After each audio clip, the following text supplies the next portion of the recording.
Like where it's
Okay, I think we have a quorum, so we're going to go ahead and get started. Welcome, everybody.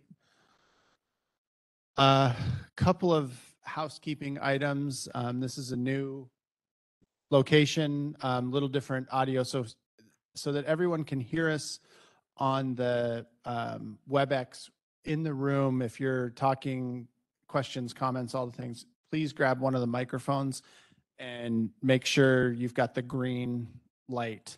Once you're done speaking, hit the button again so we don't have a bunch of feedback on the virtual. Okay. So we'll go ahead and we'll do introductions. I do want to kick off with a just short safety message. I always use this one around this time of year with Thanksgiving next week. There are a number of things you should think of. I just want to highlight two when you're cooking your Thanksgiving turkey. One is to make sure you are bringing the internal temperature to the proper degrees. Depending on the part of the turkey, it's anywhere between 165 and 180 degrees Fahrenheit, that is. So make sure you're checking that so that you're not making any of your guests ill. The other thing, for those who deep fry their turkeys, recommendation, make sure you're well away from your house and don't do it inside. If you ever go to YouTube and just Google deep fried turkey incidents, half of them are people doing it inside for some reason in some sort of contraption not meant to be inside, or the other is they're doing it on their deck, which they think is a great idea, except for they don't realize they're under an overhang of their house. So many house fires have been started. So just as you're getting ready for Thanksgiving, celebrating the holiday, make sure you're being safe. So with that, why don't we go around the room quickly and we'll do introductions, and then we'll make sure we know everybody who is on the WebEx. So if we can, Tim, do you mind passing the mic to Jeff, and we'll start there.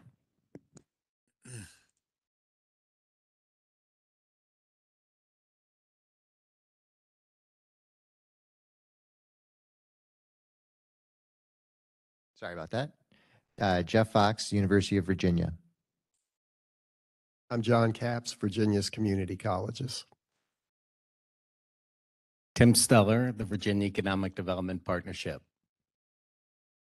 Dan Stoddard, Chief Nuclear Officer for Dominion Energy. Larry Corky, Virginia Department of Energy. And Gene Graycheck, representing the American Nuclear Society.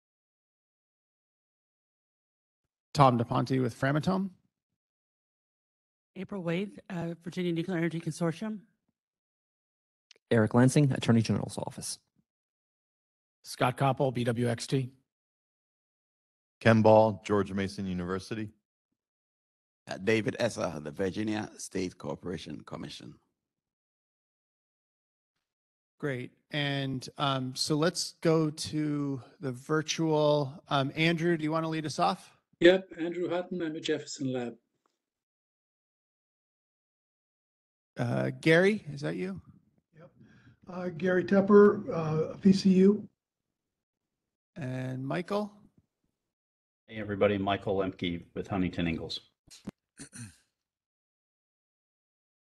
Randy, who else do we have? I can't. Oh yeah, Will, do you want to introduce yourself? Sure. Will Payne, Coalfield Strategies here representing the Energy Delta Lab. Great. And do we have Will Clear as well? Yes, I'm here. Will Clear with the Virginia Department of Energy. Thank you. I think that's everybody from either speaking or on the commission. Is that correct, Brandy? Oh yeah, sorry. Let's go back around.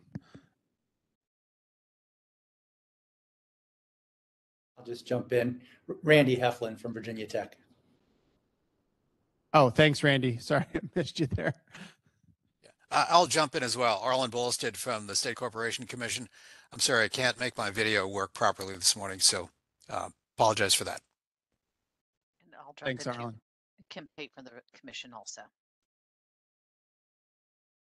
Anybody else on the WebEx that we missed? Okay, we'll go around the back of the room.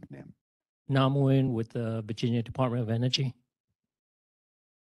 Ryan Welsh with the Virginia Department of Energy.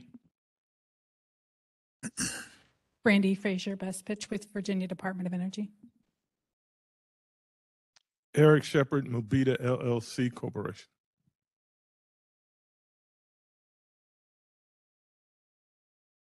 Mike Hatfield with Wise County. Jonathan Thompson, Recor. Arvind Patel, Taurus Telesis. Okay, thanks everybody. So the first part of we've got a full agenda, so I'm going to jump right in. Will Clear is going to, I think, we don't have Skip with us, is that correct?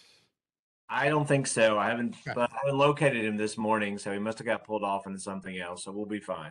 No problem. Okay, we're going to get an overview of the Virginia Energy Plan. Will, I will turn it over to you. Sure. Can I share my screen? I have a presentation that I can go through. Is that possible?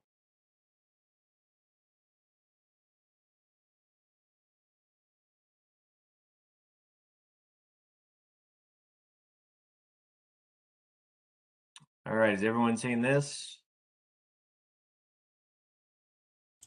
Yes. Okay. All right, so good morning. It's great to be with you this morning, and from Southwest Virginia. I'm actually heading your way. I've got a couple of meetings, but unfortunately, I had something this morning I couldn't get out of and couldn't join you in person. I know we've got a lot of my colleagues there in the room, but really good. Good to be here to present to this group, and it's a very exciting time for the agency and really the Commonwealth on energy. You know, and the folks in the room will tell you this was it was a tough process to get to where we are today on the energy plan, because as you know, energy changes so dynamically. And getting everybody comfortable and on the same page can be very, very problematic. But we're very proud of where we are today, because I think we have a great plan for the Commonwealth, a plan that is adaptable, a plan that can change as innovation changes. And as you all know, energy changes, like I said, so dynamically. The plan has to be able to do that. And we're very happy with what we've got. So to dive into the plan, let me give you a little bit. I know everybody in the room is familiar with Virginia Energy, so I won't spend too much time on it. But you know, we also regulate mining in the state, as well as we have the state geologic survey. So we cover a lot of ground, literally and figuratively, because we're scattered throughout the Commonwealth. You know, the folks in the room are actually in our Richmond office, but we have 2 other offices across the state. And we have the largest amount of our employees are actually in Southwest Virginia. That's why I office out of here, because we have such a large slate of employees and activities. And the biggest portion of our budget is actually in Southwest Virginia. And that's important for a lot of reasons that we'll talk about later, and certainly with the Delta Lab when Will and I cover that here very shortly. You know, our budget has grown a lot over the last couple of years with some new federal money, a lot of federal funds that we're passing through the organization. But this year, our budget will almost be $80 million, which is about probably about a $50 million increase or over what we've had over the last couple of years. So pretty substantial increase. The State Energy Office, as you guys know, I won't spend too much time on this except to tell you that the State Energy Office, which is what's in Richmond, the folks with Nam and Brandy and Larry's in a little bit of a tweener there, but we're in transition. You know, if you look at the energy plan, the governor has laid out a lot of things that he wants from the energy office, and we're gonna add a lot of resources over the next couple of years to be able to meet the needs of the energy plan, the expertise that's going to be necessary to do the things that we need to do to ensure success when it comes to the energy plan. So diving into the energy plan itself, if you've had a chance to read it, you'll really notice that we really hone in on 5 guiding principles. And we'll talk about each one of them, but reliability, affordability, innovation, competition, and environmental stewardship. You know, the plan is required by Virginia Code. And Virginia Energy really acts as a technical advisor to the administration. Effectively, we're supposed to do this every 4 years as a new administration comes in. But with this particular plan, what we've really sort of figured out is that the Virginia Energy Plan needs to be a living document. As I said, energy is always changing. We don't think doing it every 4 years makes a lot of sense. We think it's got to be something that's continually updated. During the process of that energy plan, which really started, I mean, our guys will tell you in the room, they started probably in January and February of this year, but we started having stakeholder engagements in May and June. There were thousands of meetings that were had about with the stakeholders about the plan. We got a lot of input, good input. Obviously, we need that input to develop a great plan. But I think we did a really good job at getting that input. But the one thing that I want to say is we're going to continue to take that input. As I said, this is going to be a living document. And we want to hear from particularly people in the room, people outside of that room. On the nuclear side, there's a lot that we can learn to help spur the growth that's going to be necessary to meet where we want to be on the nuclear side. So we really appreciate April was invaluable in helping us on this plan, and we're going to need that input as we move forward. So moving into reliability, and the way this slide is set up is kind of where we were coming from in the Commonwealth and where we really want to go, where the recommendations want to take us. If you look at the middle of the slide, you can see nuclear and natural gas are kind of the workforce in Virginia, or the workhorse rather in Virginia from a base load perspective.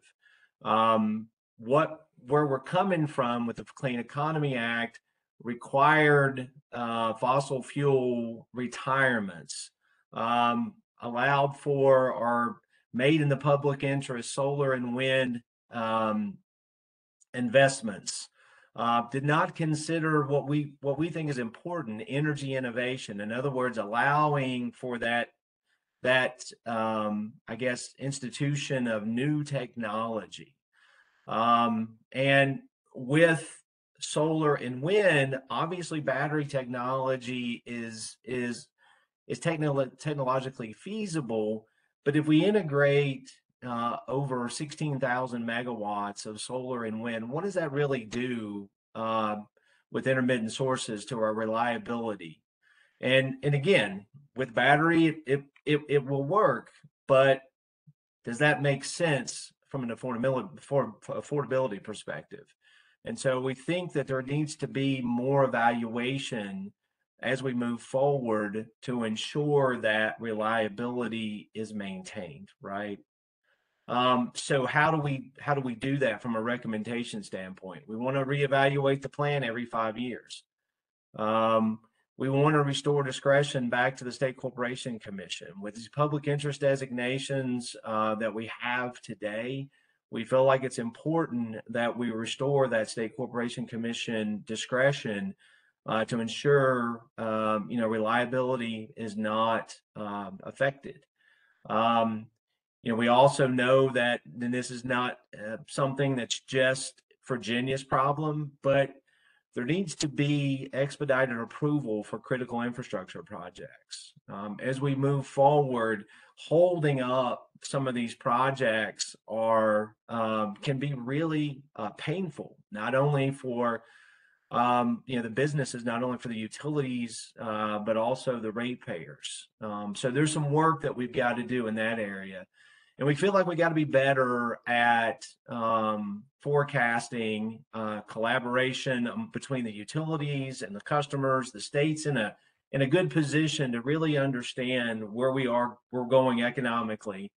And maybe in the past we haven't been that collaborator in the room to pull people together to make sure that that we do a better job forecasting, because we believe that we're on the precipice of a lot of growth, particularly on the energy side, and we're very excited about that. But we think we got to be a better, I guess, catalyst for that collaboration that's going on, between the utility and the marketplace, and so their planning and forecasting is better.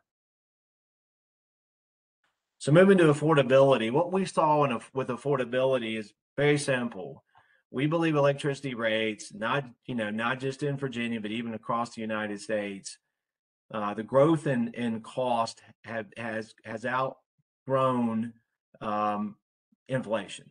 So what this does, it puts all of our families and all of our businesses in Virginia at a risk of never getting ahead. In fact, falling further and further behind. So we believe affordability, any energy plan, affordability has to be, one of the 5 guiding principles. So when we develop a plan, the plan that we put together, affordability has to have a seat at the table.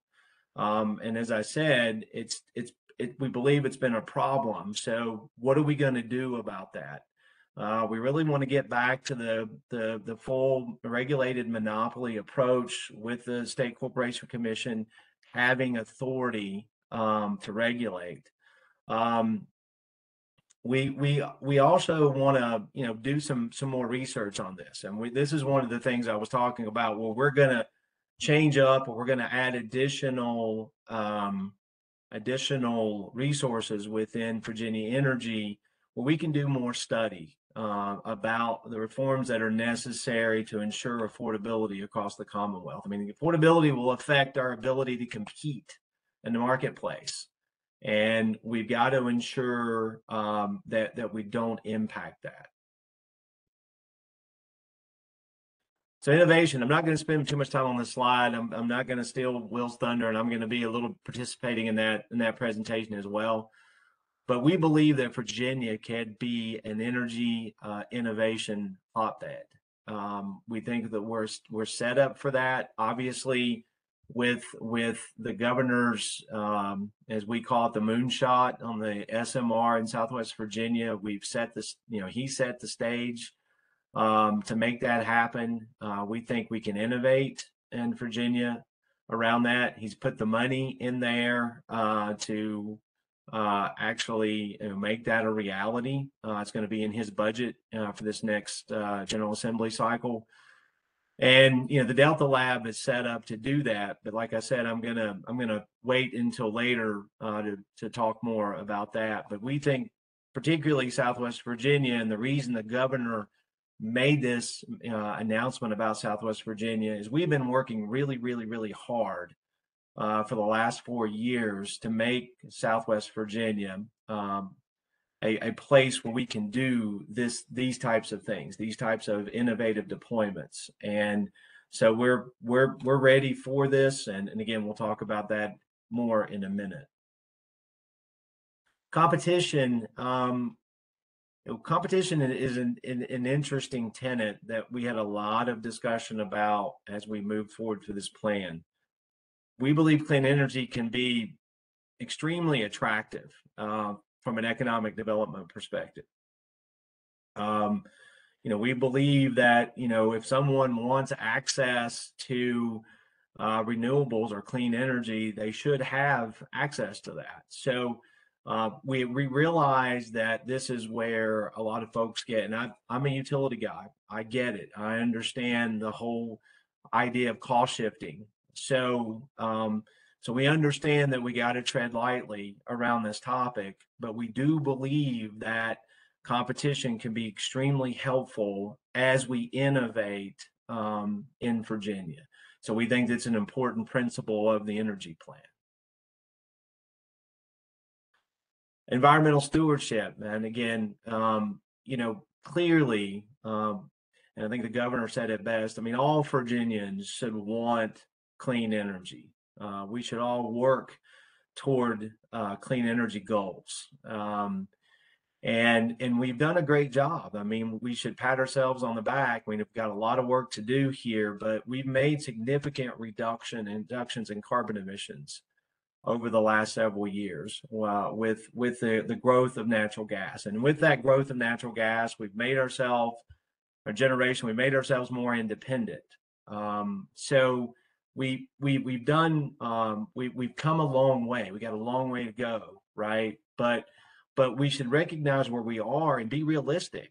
All energy, no matter what it is, all energy generation has an environmental downside. There's supply chain issues. There's long-term environmental issues. So we've got to be honest, and we've got to measure each one of those against each other with the other four principles to ensure a balance as we move forward in the Commonwealth. And that's really what this is about, environmental stewardship, with about balancing all these. And we think we can have it all. We think we can, but innovation is critical in that. Innovation is going to be very critical. So next steps, we are working really hard, and the guys in the room can tell you that, on additional data that's going to come out with the report. We're continue to analyze. As I said, we're going to be looking at additional resources, maybe looking at some consultants to help us continue to analyze this, make sure that we are advising the administration on really the best course of action as we move forward. Obviously, there'll be legislative proposals that come out of the energy plan. And we're really just looking to eliminate as many obstacles as we can as we move forward.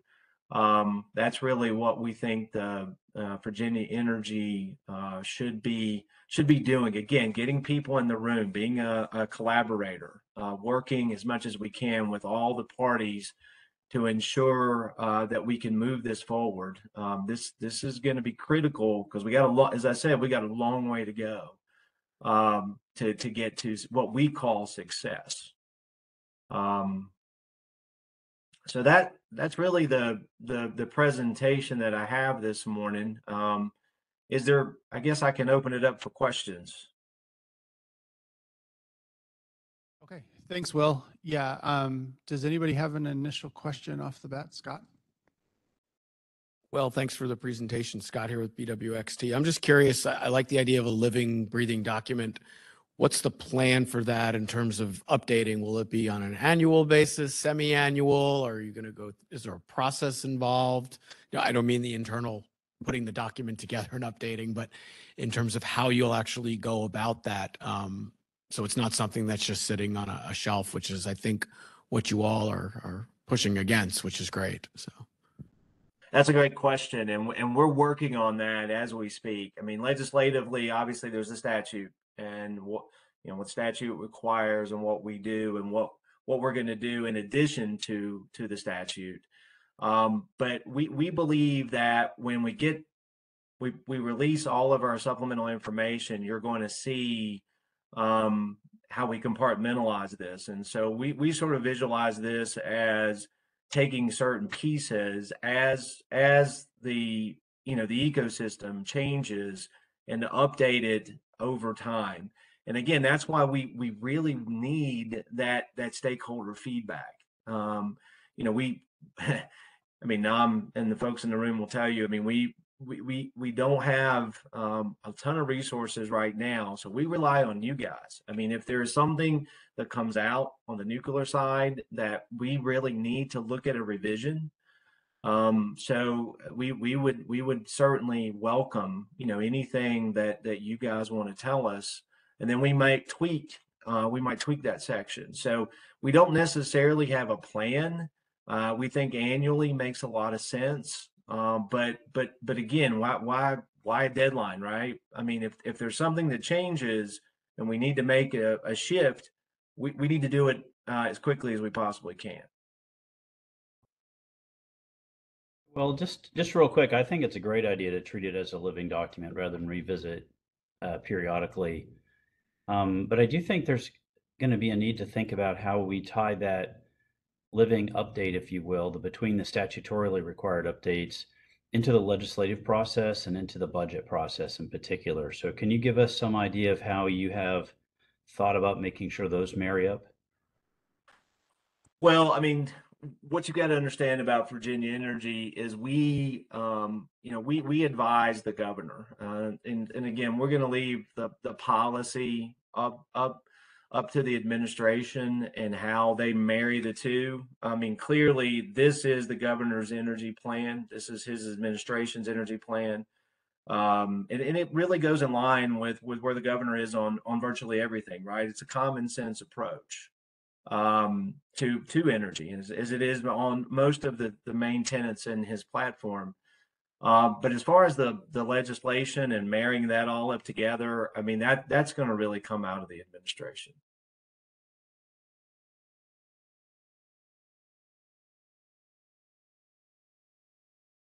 So this is Andrew. I just had a simple question. You mentioned the absolute value of the rate increase under sort of affordability. Well, you actually mentioned the increase. How does the absolute value compare in Virginia compared to America? Well, we think that Virginia has accelerated the numbers. If you look at the EIA and you break out the EIA data, we think that Virginia has actually exceeded the national average. But what you see in it, Virginia was at a very low rate for years. And I mean, so kudos to the utilities that have kept it really, really low. But given all the changes and the things that we've had to do in Virginia, what we have seen is that we've accelerated above the national average. Thank you. Hey, well, just one quick question. Good presentation. Are these slides available? Let me check with our folks. I think they are, but let me double check that. Yeah, that'd be great. Thank you. I know a lot of the data that was presented in Will's slides is taken directly from the energy plan as well, which that's on the governor's, I think the link's on the governor's web. I forget. It's on the Virginia Energy website too. So you can find a lot of that data there. Will, in terms of process and updates, I think at least for the nuclear piece, I know there's good connection with the VNEC board in April. I guess I would also recommend, and we can continue to revisit this here at VNECA. Obviously, our quarterly meetings are going to be a good place to kind of vet some of the updates and provide some of that feedback back to Virginia Energy. I know we've had discussions with Chelsea Jenkins in the governor's office as well, as about having potentially someone from their office be present in our meetings as well. So as you're looking at this as a living document and multiple iterations, not just a specific timeline for updates, I think our recommendation would be we use our forum here to help funnel some of that information to you, at least as the full group and not individual organizations, if that works. Yeah, we definitely appreciate that. We think this is a great organization, and as you know, I mean, Brandy, we've got a lot of folks there today that spend a lot of time with you guys. So we definitely want to use that as a conduit for information. Well, just another more of I guess I'll call it more of an administrative question. On one of your earlier slides, you mentioned that I think it was 70+% of your money comes from federal funding for Virginia Energy. I'm curious, and I'll say use the term we.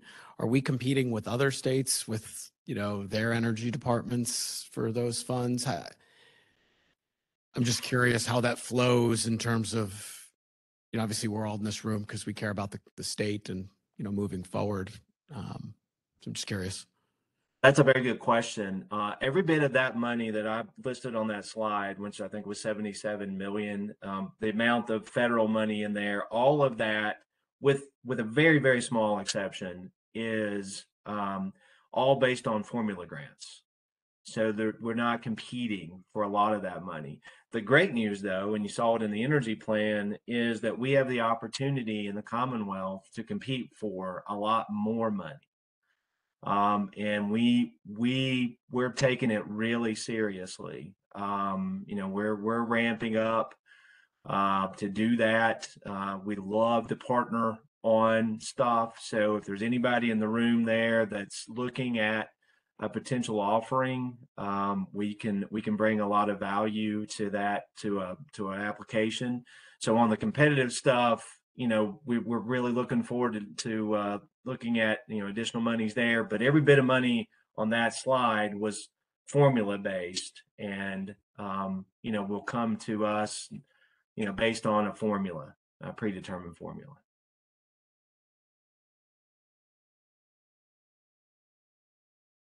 Okay, any other questions?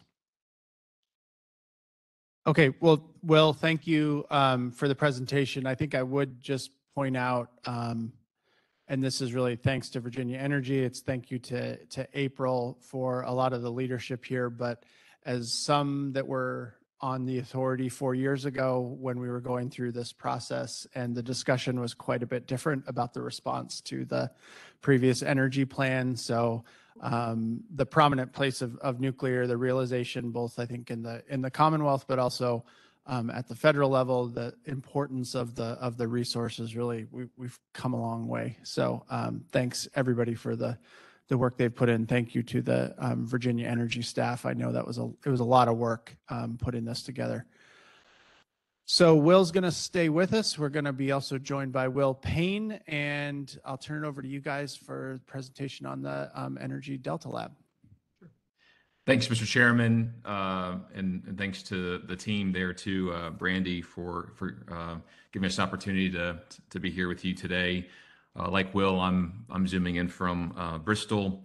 My name is Will Payne with Coalfield Strategies. I came from Richmond 3 years ago at the request of some of our legislators here to jumpstart or maybe kick in the tail economic development a bit here. It's obviously, as anyone who's worked in rural areas understands the challenges we face. And you know, Southwest Virginia, as we've all kind of said, and the theme of our work here is that we're about energy. We've always been about energy and always will be about energy. And I'm going to have Will step in a couple of times. We only have 3 slides here. This is a new concept for us, something that Energy Delta Lab is 4 years in the making. It's a public-private, now multi-site energy test bed in Southwest Virginia.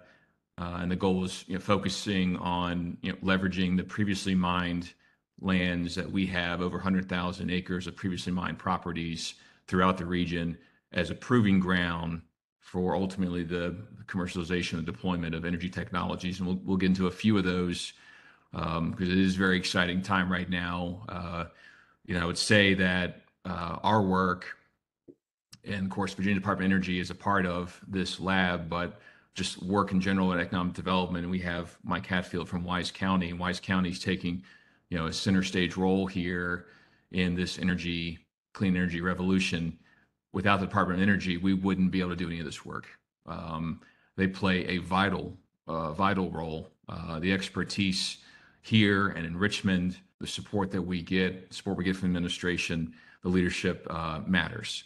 And so this lab's concept was designed by Dr. Mike Karmas, some of you may know, formerly of Virginia Tech, former director of the Virginia Center for Coal and Energy Research. And this lab is chaired by former CEO of Alpha Natural Resources, Mike Quillen, who was formerly Virginia Tech's rector and chair of Go Virginia Region 1 until recently.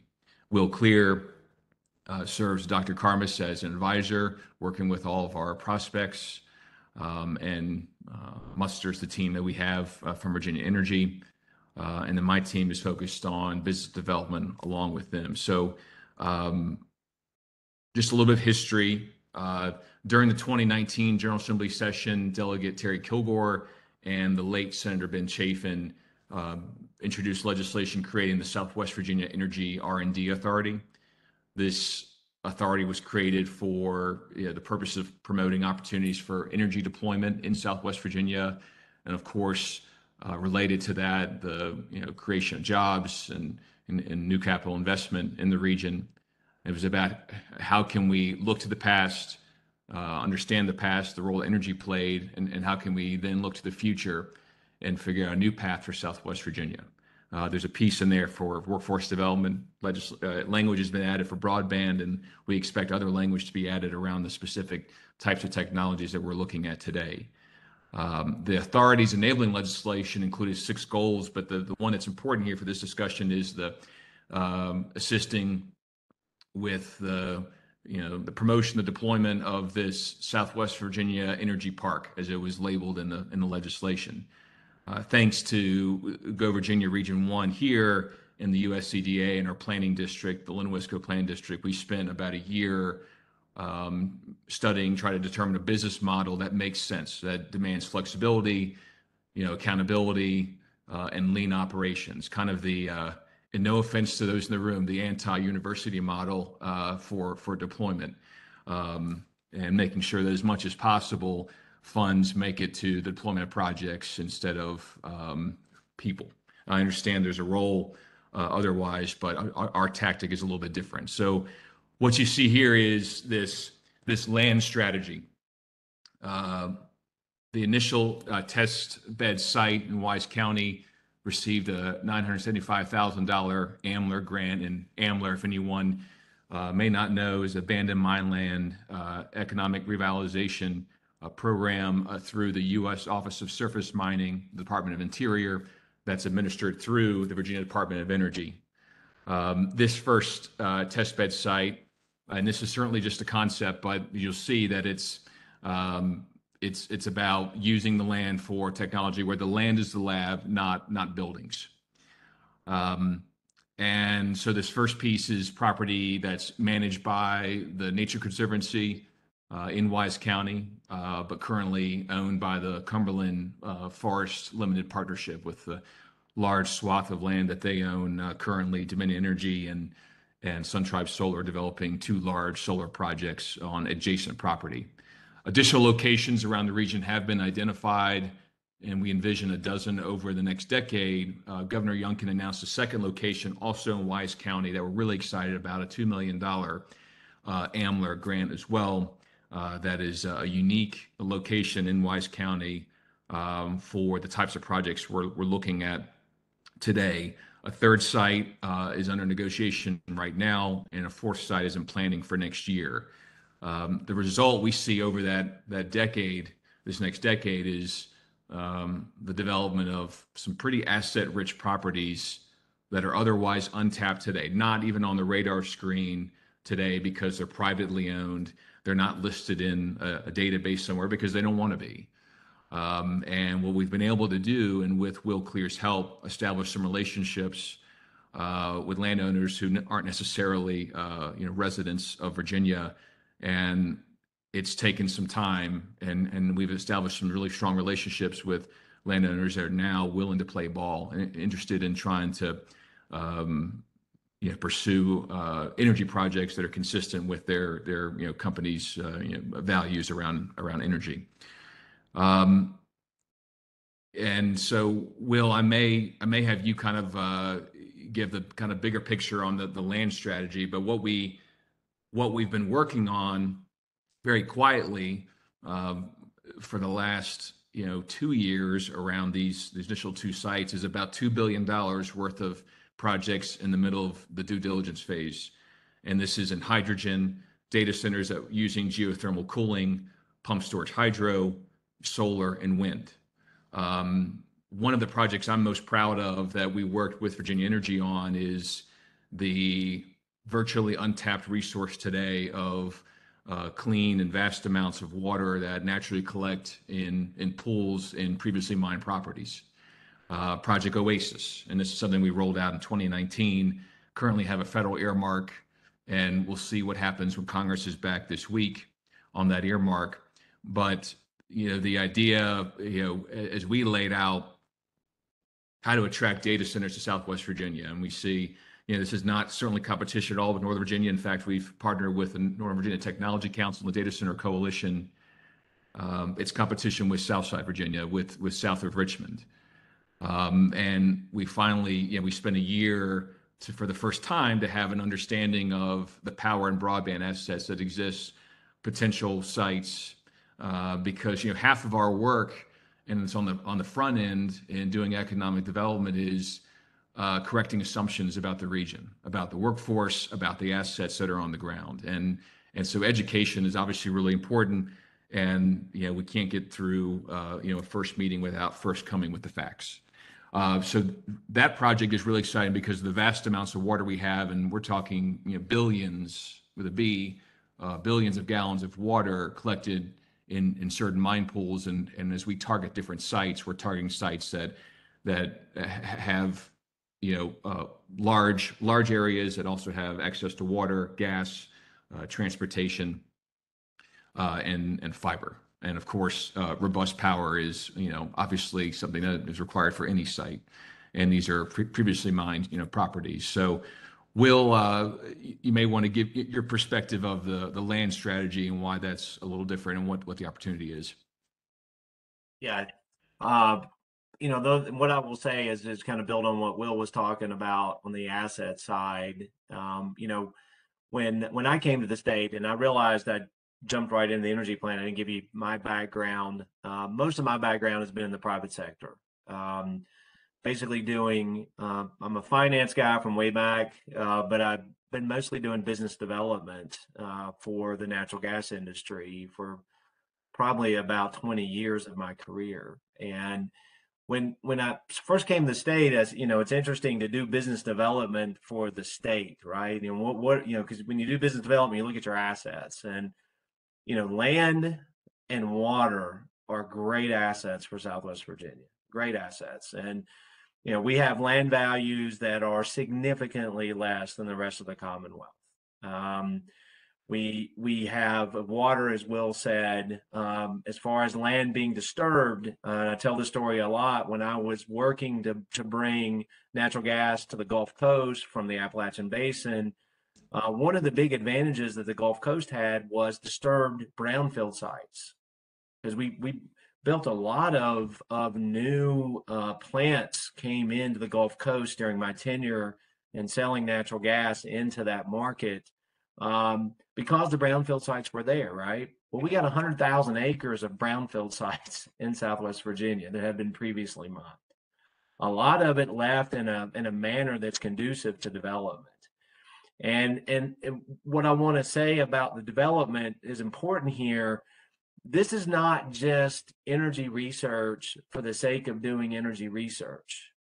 This is a development strategy, a long-term economic development strategy, because if we can do the innovation here, the way I look at it, we've got two very important ways we can move this. Number one, we'll have the asset, right? We have the asset. Once you have the asset, whether that's wind, solar, hydrogen, other things, you can develop around that asset, right? Because there's going to be people that want that power, that want that hydrogen, that's going to want to be near it, right? So the second thing you've got is the actually supply chain. And, you know, and Will has worked really hard on the offshore wind supply chain and bringing that back, or bringing that to Southwest Virginia and really the rest of the Commonwealth. So we think we can attack this in two different ways: by leveraging the assets to build these assets, to develop it around them, but also develop the supply chain. So at its heart, the Delta Lab is an economic development strategy to get from, find a place to deploy what we call second stage. You know, this is the first deployment of an idea that will result in creating the model that'll be, developable, right? That'll be commercialized. And then ultimately building it, the pieces, the components, the supply chain in Southwest Virginia and really all over the Commonwealth. And that's what we can do with the assets that we have in Southwest. And that's really the Delta Lab. Last slide is just more if you understand the, I think we've got a model that can be very helpful. Brandy, just the fact that we have a partnership here. This is a three-legged stool of the Department of Energy, the Energy R&D Authority, that does have some powers laid out in legislation to support projects, much like the Offshore Wind Authority does, and I assume your authority, and also Invest Southwest Virginia, the marketing campaign that is driving a lot of these business development projects. So, what the role, and you ask what is the role of this lab, and the role is as a broker, connecting the energy companies, the prospects we're working with landowners, primarily private landowners, assisting with the siting, the due diligence, making connections, dealing with power and broadband and pretty much any other government entity here. We're pretty armed with political force from our delegation and others, and that that's absolutely necessary in economic development. Now we've been very clear up front with Invest, and some criticized from Richmond about trying to inject politics, but there's nothing more political than jobs.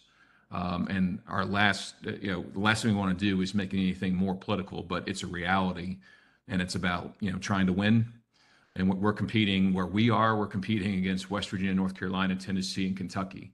It's very difficult, and especially just across the border from me, across the street in Tennessee. And as many of you know, we're 300 miles away from the capital and feel often ignored. Now, I'd say the last 11 months have been pretty much night and day in a positive way. The support that we've gotten all the way to the top from the governor, Secretary Merrick, and the Department of Energy, of course. So what I see is this great partnership here. We're leveraging public and private resources here. Invest Southwest Virginia's and the Delta Lab supported by Dominion Energy and Appalachian Power, and we have some other private support and then public support like the Tobacco Commission. And so a great vehicle here to do this work that we're doing. And we're chipping away at some of these projects. It was great to, around hydrogen and data centers, energy storage, et cetera. But it was great to have members of VNEC and April in town last month for this announcement with the governor on one of these energy sites or site that is representative of the types of sites we're looking at in Wise County. So that's this is a new concept. There's a lot more work to be done here over the next few months on some of these projects. But happy to Will and I to take any questions.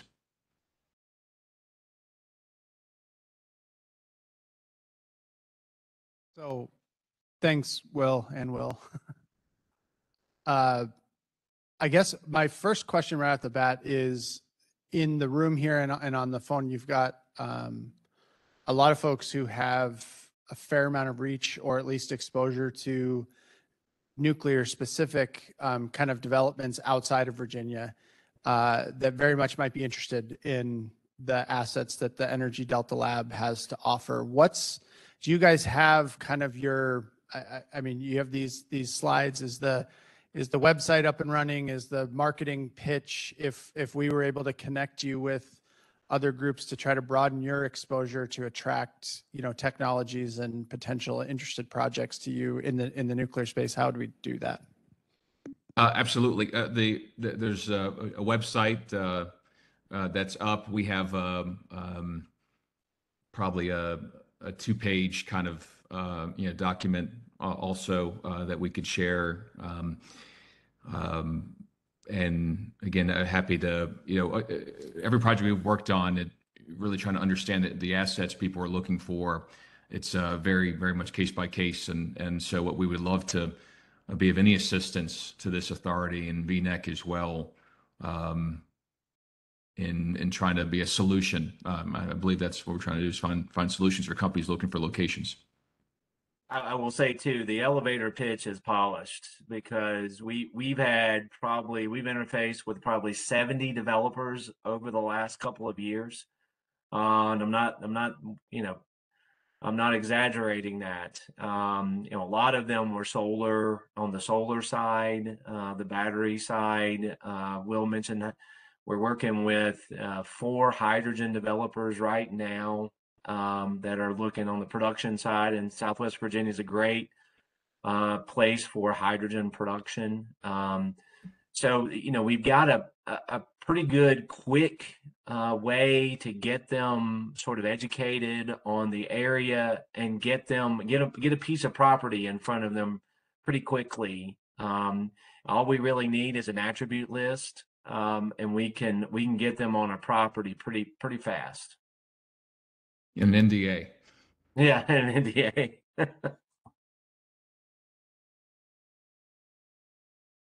You don't need to get specific with the answer to the question I'm about to pose, but I'm curious, with the governor's announcement and the energy plan and the call for a SMR in Southwest Virginia, has your phone rang in terms of, advanced reactor developers and the like? I'm just curious of what's gone on since over the last few months in the nuclear space in terms of the test bed and ultimate deployment, which was we'll appreciate you using that word.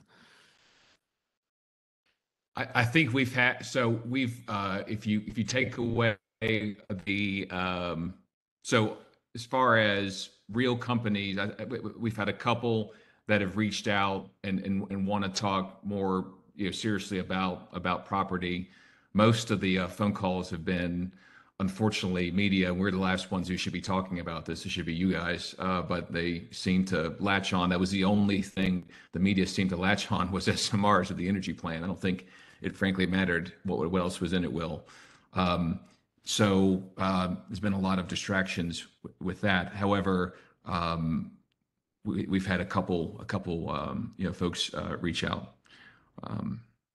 I don't know if it's I don't think this is a foreign concept, but I think once a party understood what this region can offer, the size and cost of land and the amount of incentives that we can kind of throw in the mix, it's pretty attractive.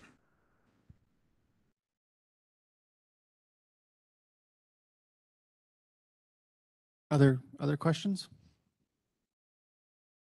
Okay, well, Will, thank you very much for the presentation. I think one thing that we may just think about, Will Payne, it may be beneficial for you all to provide some updates to us and this group as it's relevant, especially obviously if there's any development specific to nuclear with the energy lab, but also we can reserve some space on our agendas in our coming meetings if necessary. But really appreciate it. This is exciting stuff.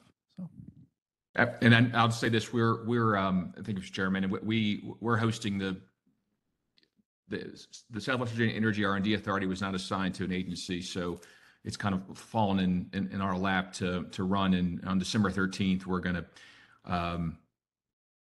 kind of go over a bunch of these in general technologies we're looking at, and thanks to April, have a presentation coming up, kind of the 101 on nuclear, because I think obviously there's a lot of misconceptions all around, but we need to do a lot of education in Southwest Virginia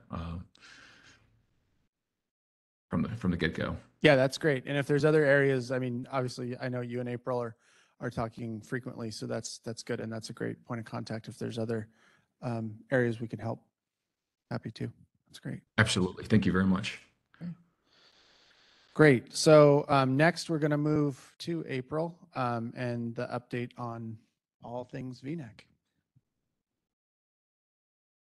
Nothing's been going on lately. It's been a really slow couple of months. I joke with my husband, I think I talk to Will Payne sometimes more than I talk to him. It's, I guess the last time we met was on September 28th. October 3rd, the governor made his announcement on the energy plan. We suspected that nuclear was going to be included. I will have to tell you, I think our members kind of floated out of the room. We didn't expect as much as we got. It was a nice surprise, as Tom mentioned. I think after 4 years ago, after we saw the last energy plan, we were all pretty disappointed. And this time it was nice to see nuclear be included in the conversation. I appreciate Will Payne and Will Clear. When press call, they try to loop me in as well. And also appreciate when they have a question on an issue, they reach out to have me help them put an answer together. And I'm working with them to get more education. As I will mention at the meeting on December 13th, I'm bringing the Nuclear Innovation Alliance to give a 101 on advanced technologies. And looking at other ways that we could go into Southwest Virginia and do some more education. It's been a great partnership, so I've really enjoyed it a lot.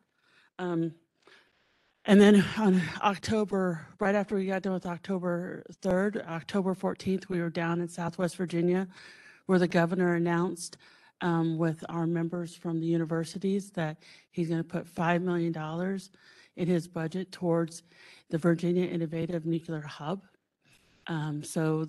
We were pretty excited at that point as well. It was an exciting morning out on a field and down Southwest Virginia. So that brings me to the proposal. The proposal is hopefully it'll get done. It will, but it has gone through a couple of revisions. New eyes have looked at it and has asked some questions. I think we're getting very close to it finally being done. I think I'm just going to pull the cord and say it's done. But we also are working at the same time right now, since the governor's announcement, to put together a committee to put the governance and how the entity is actually going to run. I think we need to go into the legislature to have some of those questions answered on what the board's going to look like, how the makeup of the entity is going to be. This is not going to be one university running it. This is going to be, as it is with the authority and with VNEC, it'll be a partnership between industry and the universities. We are still looking at getting more partners all the time for it. Delta Lab will be a partner with the hub. See, I don't think I missed anything there. On the working group, the recommendations, we have a list of recommendations. We are preparing for the legislature right now, taking some of those recommendations and putting some bills together. So hopefully next time we meet, we'll be in session and I'll have an update on those for you. But we will have 2 or 3 bills this session. We also have the budget language supporting the hub. So it'll be a busy session for us. The working group will be meeting again. Hopefully we'll do more in Southwest Virginia. But right now, one of the big things when the next meeting we get with the working group will be looking at ways as a group that we can help support efforts on education down in Southwest Virginia. I like to hold some meetings down there, bring some more experts and having one-on-one meetings or meetings with elected officials, business leaders, just making sure that we get a good grassroots support and understanding what the technologies are about. We do talk about SMRs a lot, but I want to make sure that we also know that there's a lot of technologies and opportunities out there right now. The other thing that's happening lately, you asked Scott if we've had any calls lately and people are interested in what's going on in Virginia. We have. I think the last time we met, in August, we were at 8 members. End of August, we were at 10. We're now at 12. And I think by the end of the year, we're going to be at 13. We've grown a lot the last couple months, but Appalachian Power, they are joined us now. A company called Curio. Curio is a small company that are looking at recycling of spent fuel. They just joined. So it's been pretty busy on that front. Let's see. What else am I missing? On the recommendations, all of our recommendations from the hub, from the working group on HB 894 is the 4 categories are for deployment, workforce, economic development, and supply chain. So those are our focuses. And I appreciate all the working group. They've put a lot of comments and effort into this. Document's 9 pages, so I think it's only going to grow. But I do think you're going to see a lot of activity keeping us going forward and helping us keep our eye on the ball. Tom, did I miss anything?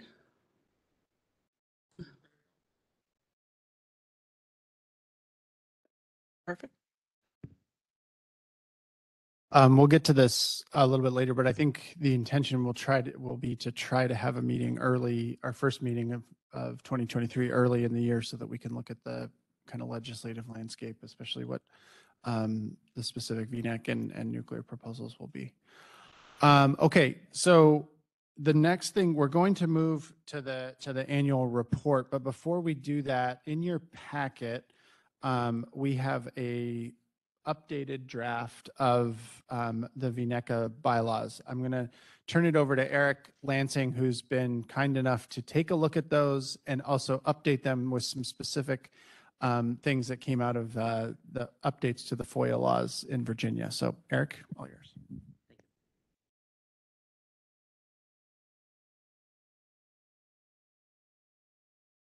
Well, at least I didn't drop it this time. Good morning, everyone. These bylaws amendments are motivated by some changes that the General Assembly made to the Virginia Freedom of Information Act in September. I'm sure you remember throughout the course of this pandemic, probably doing a lot of electronic meetings all throughout this time. I know that I certainly did. And as I understand, a lot of you come from the private sector. You're probably used to doing that without a whole lot of rigmarole. But because the Virginia Nuclear Energy Consortium Authority is a public body, it's a governmental body, the Virginia Freedom of Information Act has a lot of restrictions on doing so. And in the past, before the pandemic, those restrictions were very tight. There would be no way, for example, before the pandemic that you could possibly hold a meeting in which everyone was assembled virtually, where there was no quorum physically assembled in a particular place. Over the course of the pandemic, there were a lot of temporary laws that you may remember that went into effect, and those laws kept changing as the whole world figured out how do we balance this very difficult balance of, on the one hand, making sure that all these meetings can take place and that they can be held in the first place, but also that we honor the right of the public to participate. And it's always been the policy of the Commonwealth of Virginia that physical in-person meetings are better accommodating to that interest. So we finally got an update from the General Assembly in September that essentially laid out what those procedures are. And there's no getting around the fact that these procedures, they're cumbersome. They're a lot harder than what you would have to do in the private sector. But they're cumbersome and they're inconvenient for a reason, for an important reason. And the reason is to assure the ability of the public to participate and have a right to participate. So I will walk you through the changes that we've made in these bylaws and how it is exactly that we accommodate these. I'm going to quickly go over the real boring ones. If you want to see a redlined copy of this, by the way, simply email Brandy and ask her for it. But we've provided you with a clean copy just because it'll be easier on your eyes, because the main changes are just the addition of 2 articles. I'll point them out. Other than that, we've updated a reference to a code section that was repealed and replaced with another one. We've changed a reference to 5 days for public notice of a meeting to 3 working days, because that's what the state law says. But the 2 big changes that I'm going to talk about are the ones in Article 6 and Article 7. Those are the ones that have to do with remote access to a public meeting. Actually, let's deal with Article 7 first. That's the second of the 2 articles that have been added. I'm going to do that first because that can be more easily summarized. Article 7 deals with all virtual meetings. An all virtual meeting is where you do not have a quorum that's physically assembled in one single place. And that is what the General Assembly essentially says is the preferred procedure. And there is a limit on how often any public body can do that. If you take a look at page 7 in particular, take a look at section 3, it lays out when that can happen. Lists those paragraphs A, B, and C. All of those paragraphs have to be satisfied in order for an all virtual meeting to be held. And you notice that middle one is probably the most important one. It says that it can only be done 25% of the meetings in the year or 2 meetings. This public body assembles 4 times a year, is that right? So 25% means 1 meeting. So we're capped at 1 meeting for the whole year that could be done all virtually.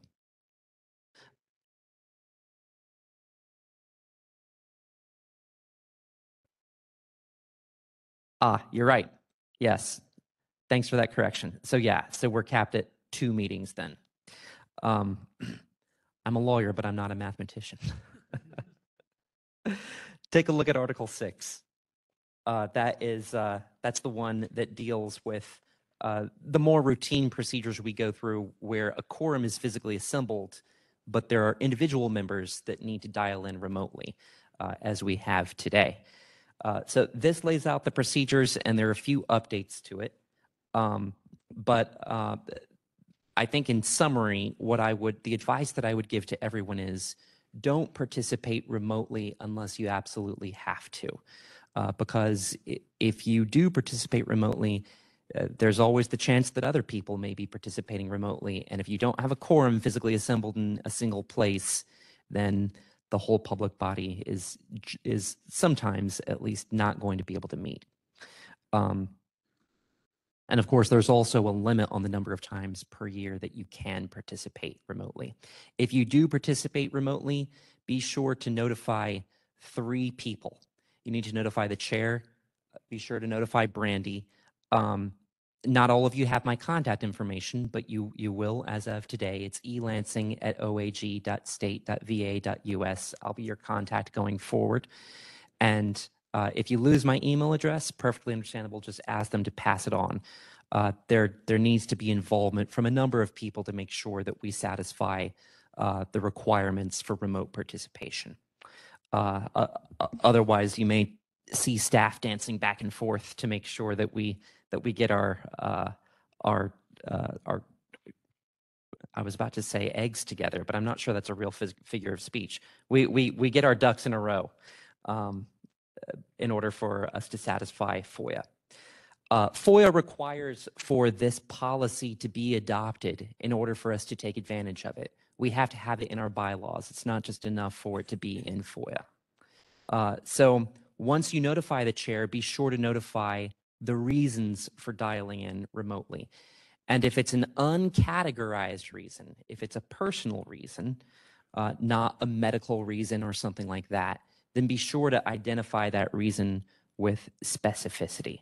If you take a look at page 5, there are 4 reasons that are given out. And for those of you dialing in remotely, I would ask, prick your ears up and pay attention to these reasons that I'm giving out. Make sure you ask yourself, what reason applies to me here? The first reason is a temporary or permanent disability or other medical condition that prevents the member's physical attendance. That's where you're sick or you're in the hospital. 2 is a family member's medical condition that requires the member to provide care for such family member, thereby preventing the member's physical attendance. 3 is the member's principal residence location being more than 60 miles from the meeting location. And the 4th is a personal matter, the nature of which is identified with specificity by the member. So that personal matter, that's just kind of a catch-all reason. There are lots of things that can fit under personal matter, but the trick with the personal matter is you're capped on the number of times per year you can do it. So if you can use something other than a personal matter that's true, then by all means do that. The reason, this is a note for Brandy or whoever is taking the minutes, the reason for remote participation needs to be recorded in the minutes, and the person dialing in remotely needs to give the general location. It's enough to say my home or my office. You don't have to give your home address for the world to hear. And then finally, after the chair has ratified this, all of these things need to be notified to the chair before the meeting, not after or during. Once the chair makes his decision, the board needs to ratify that decision by vote. I know that was a lot, and I know it's not your job to have all of these rules memorized. So I'm going to try to make this as simple as possible. And what I've done is I've written sort of a template resolution that goes through all of these things. And if you can fill out that resolution, then you can be sure that you're complying. Actually, I don't want to guarantee that, but you can be pretty sure that you are complying with all the policies that I've laid out. To make sure that I can fill this out accurately, I want to make sure that I understand who it is that's dialing in remotely. I understand we have Mr. Andrew Hutton, Mr. Michael Lemke, Mr. Randy Heflin, and Mr. Gary Tepper. Is that correct? That is correct. Okay. And Mr. Hutton, I understand that you have a family member's medical condition that requires you to provide care for that family member. Is that correct? That is correct, yes. Okay. And Mr. Heflin and Mr. Lemke, I understand that you have personal reasons, namely scheduling conflicts. Is that correct? If you considered a scheduling conflict with my CEO a personal reason, yes. And it could be, record, it very well could be. So, That is a personal reason because it doesn't fit into any of the other categories. and I'm, So, and I'm yes. calling in from my office in Newport News. Okay, that's Which might be more than 60 miles away. But okay. And Mr. Tepper, I do not have your reason for dialing in remotely. Can you fill me in on that? Yeah, it would have to be personal reason. I have a scheduling conflict. And this is Randy Heflin. For my case, it's really your reason C, distance. I'm more than 200 miles away, so traveling over to Richmond 4 times a year is a little bit difficult. Understood. Okay, that's Mr. Heflin. That's correct. Okay, hold on one moment.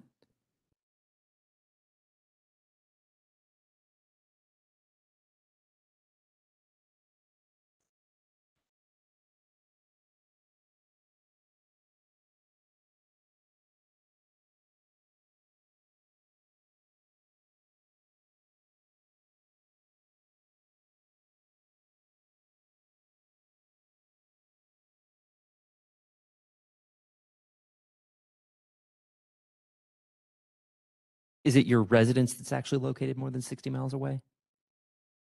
Or is it just your office? It's both. They're less than 10 miles apart, but they're both more than 200 miles away. I'm in my office at the moment.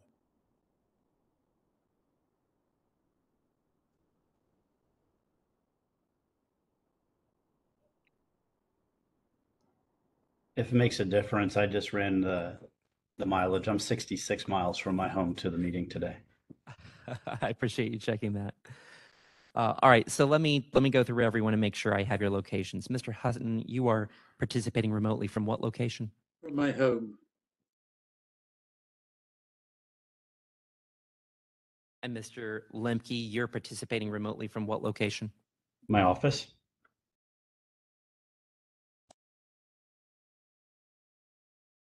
And Mr. Tepper, you are participating from, did you say it's your office? It's my office, yes. Okay. Okay, so I now have this whole resolution filled out.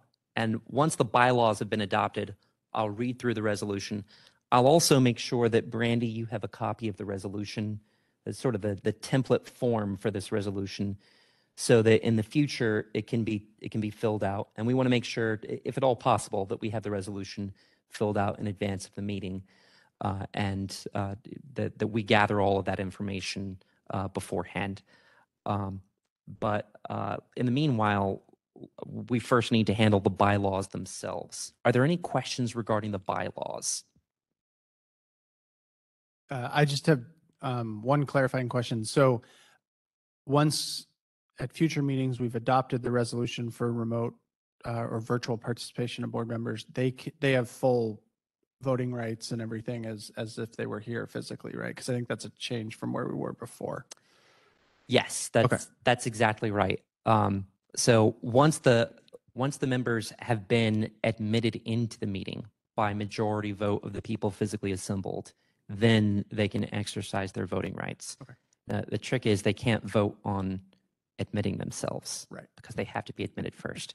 And likewise, all of you who are with us remotely today, you are not yet formally admitted into this meeting. So unfortunately, you can't vote on the bylaws, and likewise, you can't vote on admitting yourself. But once we've handled that, you will then be able to participate fully.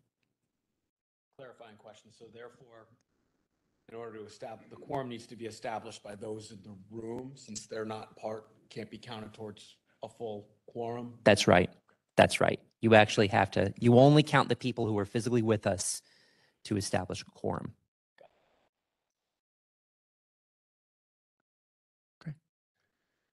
So I think I need to entertain a motion to approve the revised bylaws, correct? That's correct. Okay, does anyone? Gene Grayshek and Bill Briscoe with the second. All in favor, say, or do we need to do a roll call vote? It does not need to be a roll call vote. All in favor? Aye. Aye. Opposed? Okay. Bylaws are adopted. The next step then is a motion to adopt the resolution to admit the virtual. That's right. attendance, And correct? first, I'll read the resolution. It is long. However, I think you'll appreciate the length because it will lay out all the detail that you need to comply with everything that I've mentioned earlier. So at the end of this resolution, if someone can just say so moved. Whereas the Virginia Nuclear Energy Consortium Authority has met with a quorum physically assembled in one location on November 14th, 2022. Whereas Andrew Hutton, Michael Lemke, Randy Heflin, and Gary Tepper, the members, desire to participate remotely in said meeting due to personal reasons, namely scheduling conflicts in the case of Mr. Lemke and Mr. Tepper. And in the case of Mr. Hutton, a family member's medical condition that requires the member to provide care for such family member. And in the case of Mr. Heflin, residing more than 60 miles away. Whereas Mr. Hutton is participating remotely from his home, Mr. Lemke is participating from his office, Mr. Heflin is participating from his office, and Mr. Tepper is participating from his office.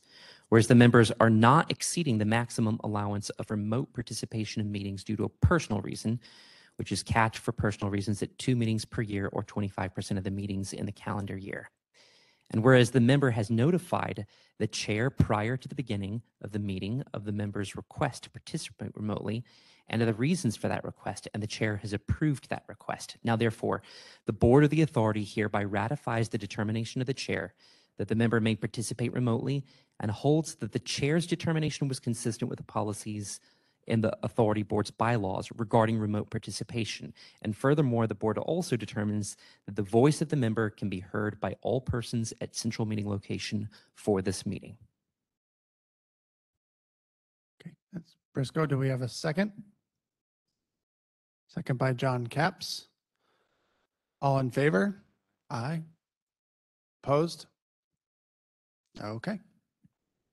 Great. So everybody's admitted to the meeting, and we can move forward. I think the one other thing I would point out as we were going over the changes last week, and one thing I would like to suggest, and we can adopt this as we go forward, but because we are allowed to all virtual meetings a year, and knowing myself and a bunch of others included, it's a little bit of a travel. We will plan to do 2 all virtual meetings. We'll have to schedule those, but I would like to try to still get together in person a couple times a year, so we make sure we're still seeing everybody, but that'll kind of be the plan going forward. Okay.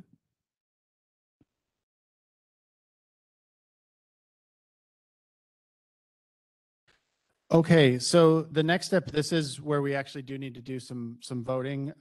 So we're going to move on to the annual report finalization. Brandy sent out the updated copy last week. I know fielded some updates, especially to the member developments over the past year, which was the highlighted area on page, starting on, I guess we don't have page numbers, but under the critical role of nuclear energy in Virginia's economy. Are there other changes or updates that folks wanted to make to the document that Brandy has sent out? I'm sorry I didn't get this in earlier, but I did have one recommended change, and that's under the strategic recommendations for 2023 and beyond, the first item. While I think it is very appropriate, in line with the governor's message, very appropriate and very exciting, focusing on Southwest Virginia, I would recommend that with input to the legislature, it go beyond just the one that having one reactor in Southwest Virginia is great, but that does not an industry make. So I would suggest adding words, and I'm very open to changes that at the end of that said, and additional suitable locations to follow, or something like that. So we expand the legislative support beyond just the one. Just I just want to clarify one thing for you, so you know this. From the four our strategic recommendations are from the strategic plan. Underneath it, that's just the additions that they made, I think, just to show what has been done towards that point. Yeah, I think it's a good point though that we're making here. So I'm wondering, should we change the singular to the plural for in number one, support for small modular or other advanced reactors, make that plural. And then Dan, can you go over your suggested text to where we add that on so we make sure we have that? I think it's a good idea. Yeah, sure. Just what, and again, I think modifications of this may make it even better. I would say, was small modular new reactors, but I was at the top, so you suggested reactors. At the end, I would suggest words something like, and additional suitable locations to follow.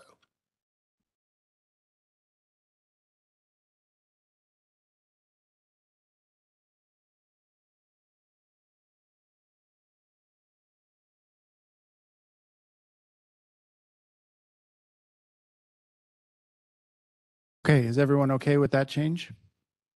Okay. Yeah, let me read the entire. So we would change. So under after one, it would say support for small modular or other advanced reactors. So we would make that plural. And we'd say in line with the moonshot goal included in the Virginia Energy Plan, the legislature should consider any and all ways to support deployment of a new nuclear reactor in Southwest Virginia within 10 years. I'm wondering if we should change that to new nuclear reactors, probably. Okay. Within 10 years and additional suitable locations to follow. Okay.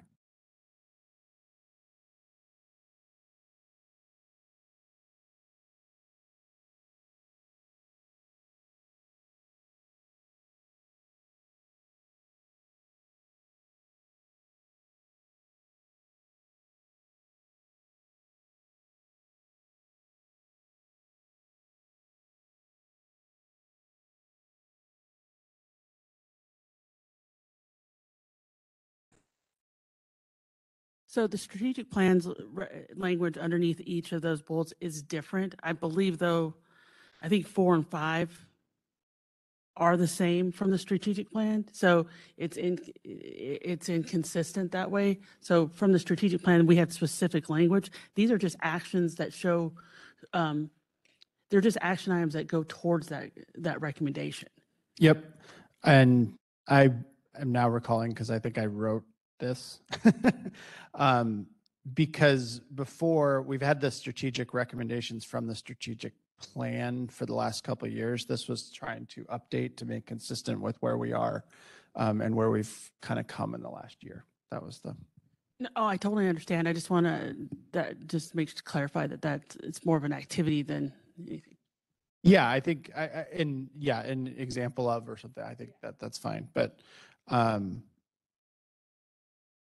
because it's not suggesting specific, legislation. Yeah. Yeah. Yeah, I don't think, do you have a problem with us updating the language as it is, April? Well, we can't update the strategic plan language. No, I'm not saying update the strategic plan no, language. I'm okay. I'm just keep, saying example of or activity or show our action item that happened in 2022. I know something, but I think it just needs to be consistent. Okay. Well, because we're not referencing the strategic plan here, so I don't know. I don't think it's going to be different. I don't think people are going to expect that this has to be the same language as the strategic plan. No, the second one's different too.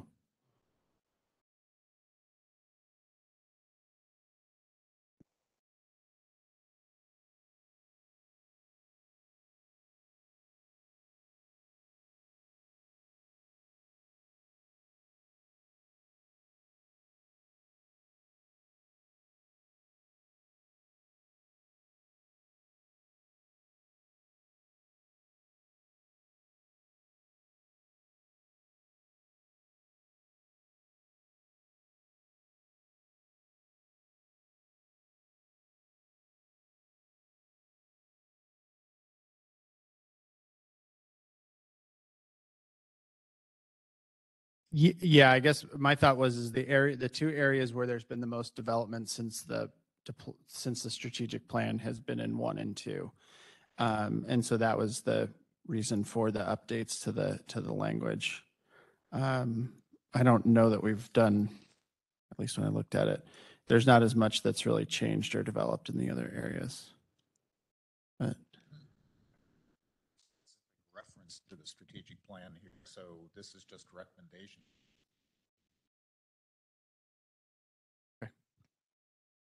Okay. All right, we'll keep that language and we can go back and read it before we adopt the motion for the plan. Are there other changes or updates that folks had? I had one very minor typo correction under Ganapati Mainini's talk. It's not isotype, it's isotope. That's a typo.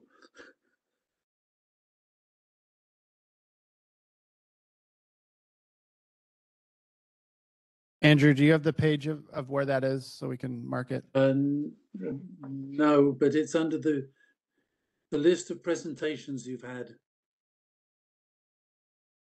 And it's in the presentation by Ganapati Mainini.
So I'm going to make one general suggestion. We should add page numbers to this. That'll make it a little easier.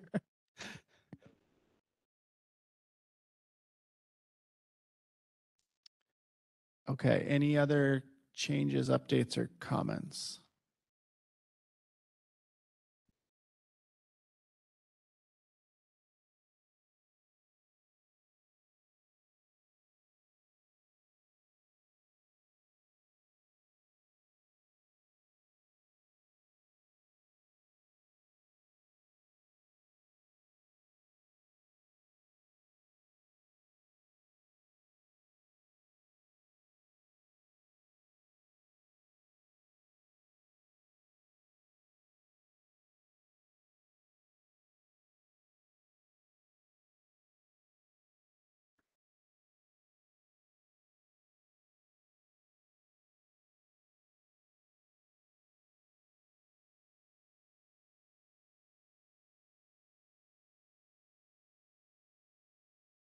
Okay, thanks.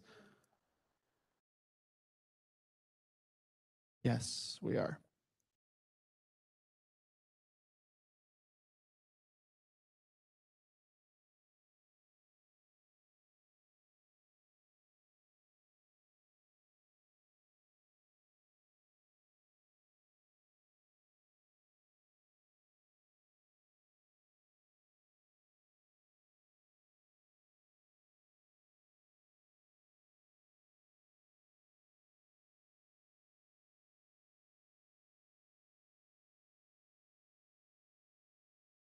Okay, anything else? Okay. I'm going to go through them just so we have it, and then we can get a motion to approve with changes. Go through. So under the strategic recommendations for 2023 and beyond, we have change number 1 to say support for small modular and other advanced reactors.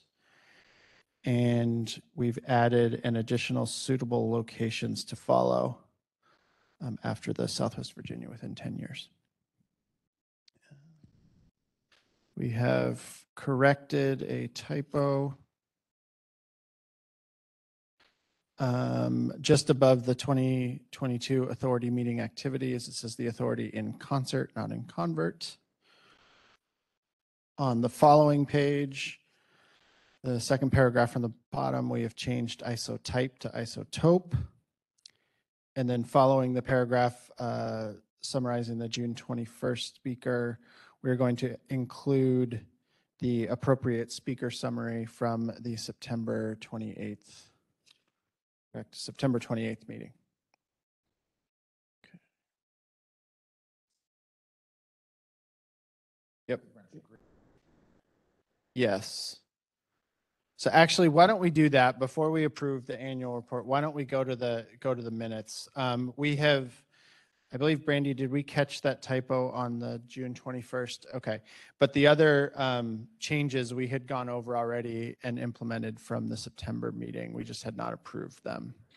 If anyone else sees, because we didn't have a quorum.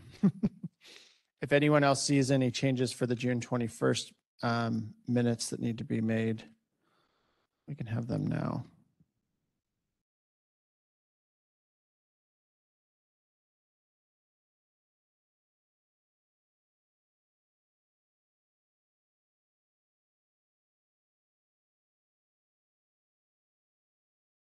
Anything? Okay, do I have a motion to approve the minutes? John Capps, a second. Bill Briscoe. All in favor, say aye. Opposed? Okay. So then we'll move to the September 28th minutes. These were sent out before, but why don't we take a second if people just want to review them and provide any changes?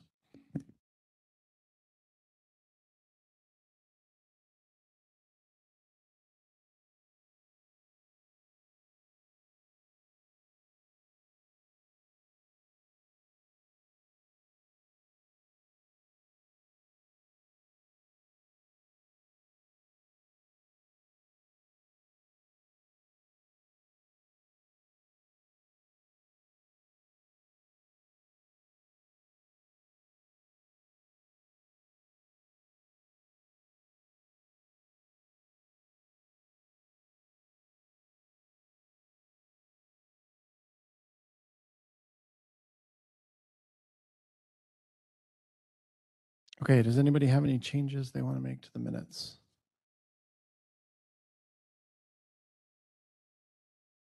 Okay, do I have a motion? Oh, Andrew, did you have something?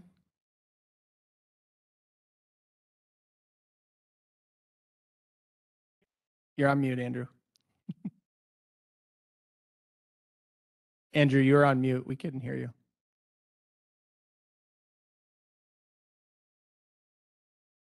Okay. Do we have a motion to approve the minutes? Gene, a second. From Jeff Fox. All in favor? Opposed? Okay. So I think, yeah, we have the last bullet above public comments. That's what we can include on the speaker portion in the annual report for the September meeting. Do we have a motion to approve the annual report with the changes we've adopted? Okay, second. Bill Briscoe.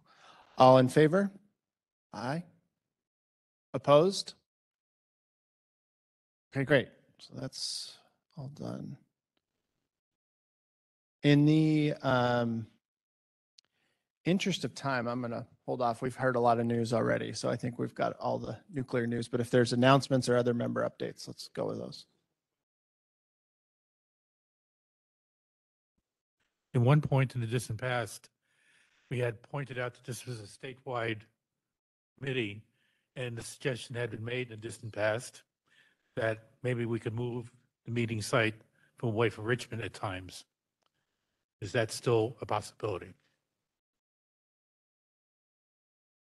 I think it's a possibility. I think let's see how the virtual aspect goes as we can do that next year. The only concern I have with moving it is a big chunk of our agency support is located here in Richmond, so that may be a little tough. But One thing besides the agencies and the membership that might provide local areas from providing more input and attendance at the meeting in person.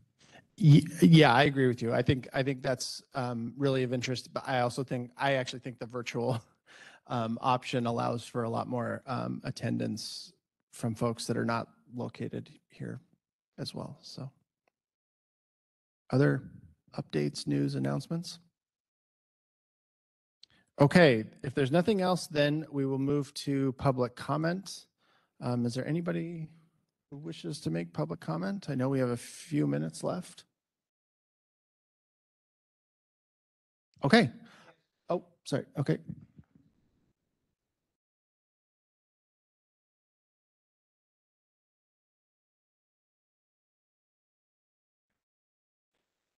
So I have a prepared statement, and I'll just read it, and hopefully it'll go into the meeting minutes. Thank you. Arvind Patel, owner of Taurus Telesis, which I started in Newport News as a small business 40 years ago. My first relationship was with Surrey Nuclear Power Station, where I had my office right behind the training center. I'd like to tell you a little more about what Taurus has done since the 1980.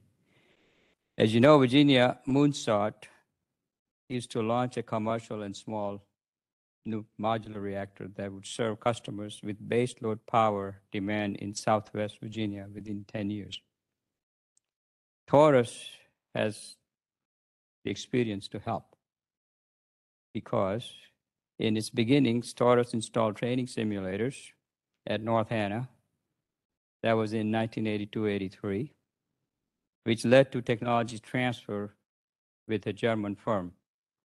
Currently, Taurus is supporting the Department of Energy Naval Nuclear Propulsion Program at Newport News Shipbuilding and engineered the supervisory control and data acquisition system, Digital Twin Plus, for Ford-class carriers. These SCADA systems in Moonshot will be the industrial Internet of Things in large part, and final control elements and field devices interface to commercially available off-the-shelf equipment, which must be seamlessly redundant cyber-secured networks for these distributed energy systems. Because you're not going to run reactors with people sitting in front of it when these are this small. Virginia is not the only state in the union interested in using nuclear distributed energy, and it also marine propulsion is coming very soon.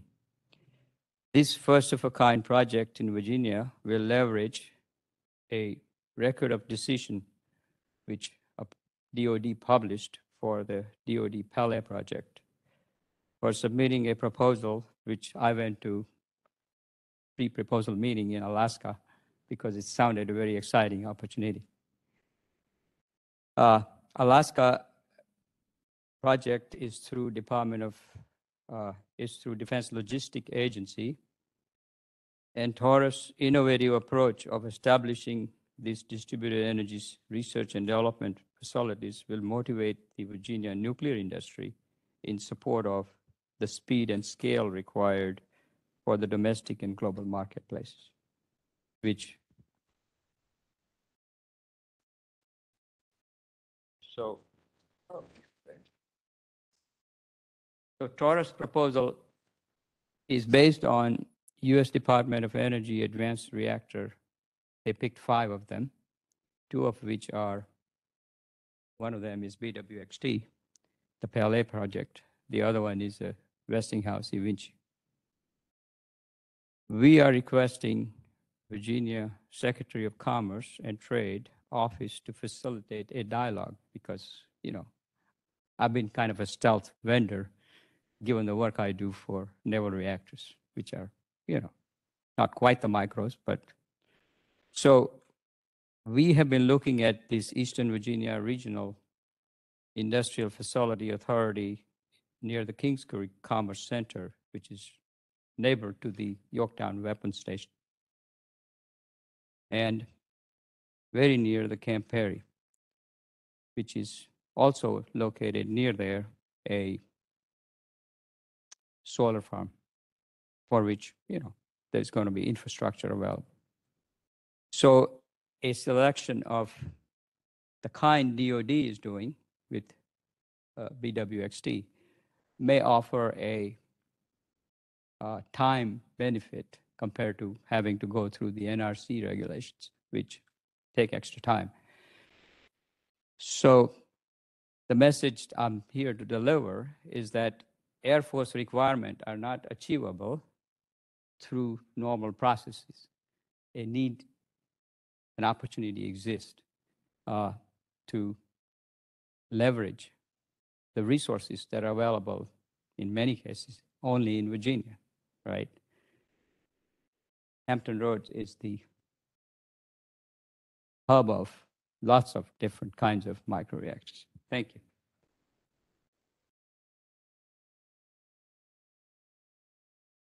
Okay. Any other public comment?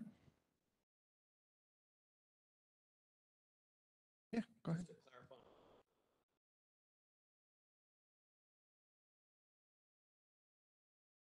BWXT Banner Reactor is a tier 2, so a risk reduction project with the Department of Energy, which is distinctly different from Project Pele, which is the strategic capabilities microreactor project. There are 2 different designs and there's a big line between them. So just a clarifying point.